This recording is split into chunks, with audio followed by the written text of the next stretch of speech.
Be inspired, supported, and empowered. This is the Global Healthy Living Foundation podcast network. The day I knew things were different with my migraine and my career was over when I was laying on the office bathroom floor. Welcome to Talking Head Pain, the podcast that confronts head pain head on. Hi, I'm Joe Ko, Director of Education Digital Strategy at the Global Healthy Living Foundation and a migraine patient for over 20 years. I'm really excited to be joined today by my friend Yuri. They are the founder of Migraine Talk, an Instagram account that helps provide support for people living with migraine. They've had a really interesting career in educational design and interactive media, so we're going to get into all of that too. But before we start, Yuri, how are you feeling today? Thank you, Joe. I'm excited to be on here. I am surprisingly not in an attack at the moment, but I do feel it coming, so maybe a little brain fuzz. Well, that's good. We hope that this will help abort the attack. Talking about migraine attacks, what is your worst migraine attack like? Can you explain it to our audience, what you felt and what went through your head? Well, I'd have to introduce you to Suzanne. She is the aunt no one wants around. She is my high pain, extreme attacks, absolutely impossible to ignore. If I don't find medication to manage Suzanne, she gets worse and louder. I'm basically in cold sweats, searing pain, vomiting. Each moment stretches out horrendously to the next one. If I don't find medication to manage Suzanne, it's like the world feels like it's never going to end. I employ everything I can think of: calming breaths, assistive devices, mindfulness, but it's agony. I don't know if this is too much for our audience, but I'm usually stripped down naked in the bathroom, thanks to hot and cold flashes. And I just repeat to myself over and over, this too shall pass. So Yuri, when you started talking, I was like, who is Suzanne and what did she do to her? But now I know Suzanne is your migraine. And that's a really interesting way to put it, that person that just won't go away comes unannounced to the dinner party. Exactly. Actually, Hal is my typical attack. He's lurking all the time. He's super needy. He's with me 24/7. And if I don't pay attention to Hal, then he likes to put on his outfit and he becomes Suzanne. And Suzanne, I just won't tolerate. Yeah, Suzanne needs to go. Hal needs to go too. They both need to just leave. That's so interesting. Let me not even say it. I share too much sometimes on Talking Head Pain. We'll talk after. I like to tease that I have an interesting life. So you had a really interesting career and migraine journey, and your migraine attacks and migraine disease have really impacted your career. You worked as a producer of interactive media. Can you talk about your former employment and how migraine took that away from you? Absolutely. Yeah, I had a career as a producer for 15 years, so I was really passionate about it. Started in websites in the 90s and then moved on to interactive toys for children of all ages and then adults and then interactive installations. Unfortunately, the last job I had, I started transforming into chronic migraine from lifelong episodic migraine. And it was honestly really hard. I was in a high stress career coupled by working for a typical corporation that doesn't look out for their employees, unfortunately. I was also finally creating my first interactive art installation on the side. But what I didn't know was that I was transforming to chronic at that point. So I had like the CEO using me as an example, chastising me for trying to work from home, which was probably one of the worst things for my migraine disease. This was way before the pandemic. And I didn't know a lot about migraine at that point, but I knew light affected me and they wouldn't change the lighting. When Suzanne came around, my worst attacks, I tried taking breaks and lying down in a dark office, but my over-the-counter meds stopped working. The day I knew things were different with my migraine and my career was over when I was laying on the office bathroom floor. I was humiliated having people walk in and out, see me like that, but I was just in too much pain to move. I'm sure most listeners know every micro move when you're in the worst attacks brings on more pain. And that trip home, walking down the street to public transit, barely able to see, is something I will never forget. You remember what the next day was like for you? I don't. This was 9 years ago, but I imagine I was super out of it and just, like I said, humiliated and scared for my future, not really knowing. I didn't have a headache specialist then.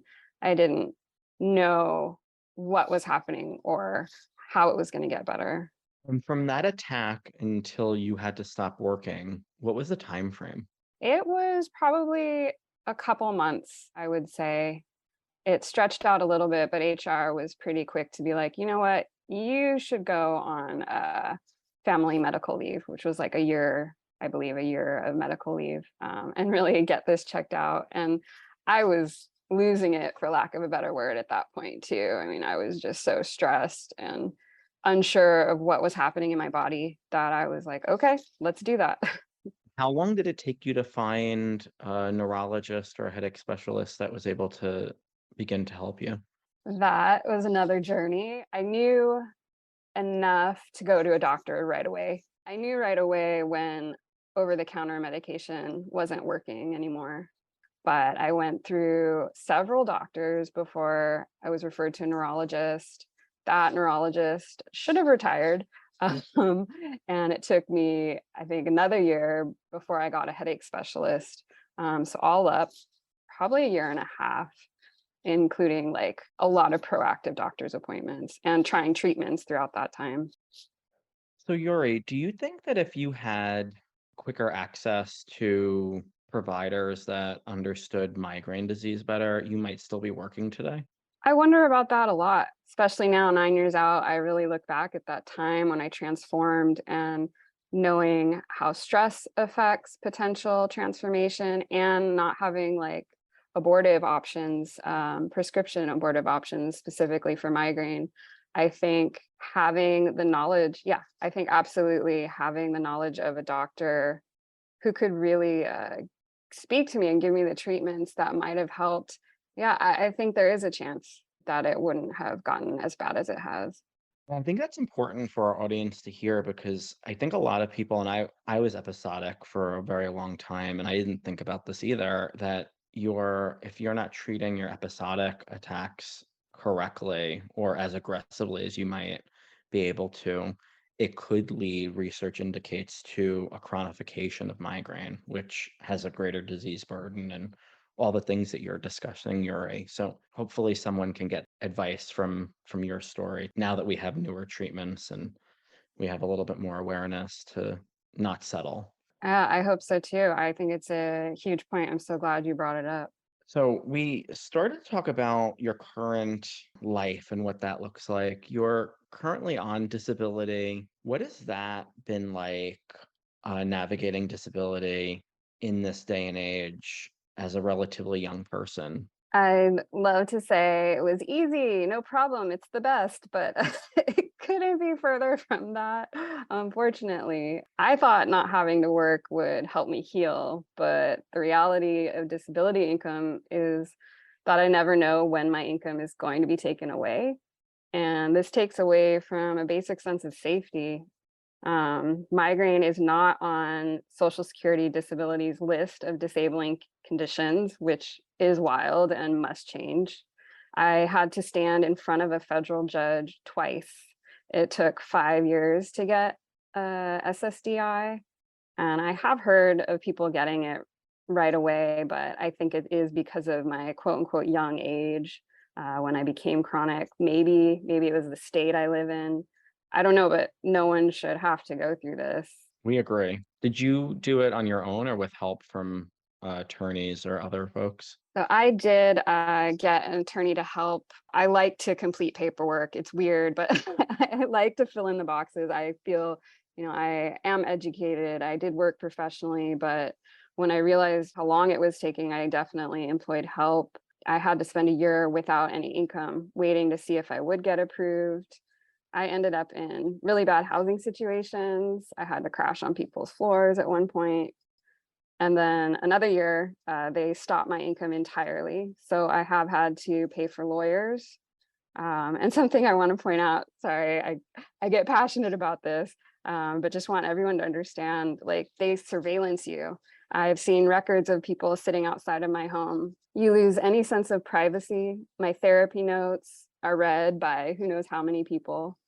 And I can't be myself fully in the world without risking my income. My lawyers have told me writing about migraine or having a public social media account is risky.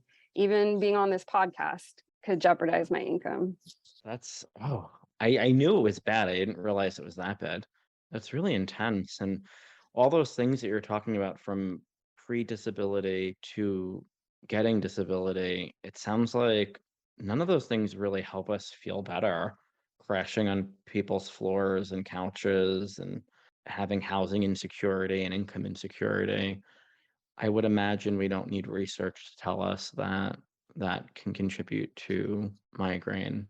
I also wonder, if that period when I went chronic had gone differently, but also as I was in the early years of being chronic, having to deal with this really serious anxiety and depression producing issues that also didn't help my migraine, if that had made everything worse. So you have taken this really horrible experience in multiple ways, living with migraine, having to navigate a system that's unfair, and you're doing something positive with it, which is really nice. You don't have to do that with your limited energy. We appreciate it, or I know our listeners do. I do. You run an Instagram account called Migraine Talk. Can you share what inspired you to do that and why you feel it's important to have a platform like that? Of course, and thank you for saying that. I never know if it is actually helpful. I hope so. And I think for me, the whole time I've been struggling through migraine disease and the US healthcare system, I think about all the other people who don't have the education or language skills or the ability to persist to fight for their care. And it breaks my heart. And what's really helped me move forward over these years has been thinking that what I'm going through can help someone else to not have to go through it. I felt moved to, I'd spent years on Facebook groups, kind of offering support and getting support. And I thought, why not on Instagram? And another thing that happened when I looked on the Instagram for migraine accounts is that I didn't really see people that looked like me or reflected my struggles. So it inspired me even more to be a voice for everyone like me in the community. So why is community important, Yuri, for people that live with migraine, especially those that are part of the BIPOC community? I truly believe we can't get through any of this alone. Humans are herd animals. We rely on other people for survival, but beyond survival, social support is like an irreplaceable piece of the treatment pie for mental health and for migraine health. I think we really need, especially with this highly stigmatized and confusing disease, having other people, and it's an isolating disease. So having other people who get it or who can help you figure out how to communicate about it, I think is huge. And then if you add on top of that, all of the systemic racism that people of the global majority have to endure in the US and the lack of representation by various migraine organizations. I mean, I just think it comes back to community. I think we're all in this together. And I think trying to imagine us as an individualistic society is part of what makes us sick. And so I think the only way to heal is with each other. Is there anything that I didn't ask that you would like me to ask? I guess talking about being queer, but I don't know, it all rolled in together. There's not really more to say other than like, yeah, just dealing with like otherism. We need community to handle that. Yeah, I felt like I was always an activist in the LGBT community, and I never felt connected to the migraine community. It was something that I lived with since I was a kid, but it was just always there, and I didn't see it as part of my identity, and I didn't see how it was like interweaving. And now there's research about how trauma impacts migraine and all this when you're queer, a part of the LGBT community. And I wouldn't have seeked out information because it wasn't for me. It wasn't marketed to me. It wasn't made for me. And that's something that we try to do on this podcast and at GHLF is like, think about where the resources aren't being directed and who isn't being reached. And we look to cast that wide net, which is really special. And it really makes me feel good about the work that we do. Yuri, thank you so much for taking time out of your day as a disabled person with migraine. I know that that is a lot of energy, and I value your time spent with me today. So thank you so much. Thank you so much for having me. It's been really fun. Thank you. Thank you so much for listening to this episode of Talking Head Pain, the podcast that confronts head pain head on. If you like this episode, please give it an honest 5-star rating and subscribe so you never miss another one. I'm Joe Coe, and I will see you next time. Be inspired, supported, and empowered. This is the Global Healthy Living Foundation Podcast Network.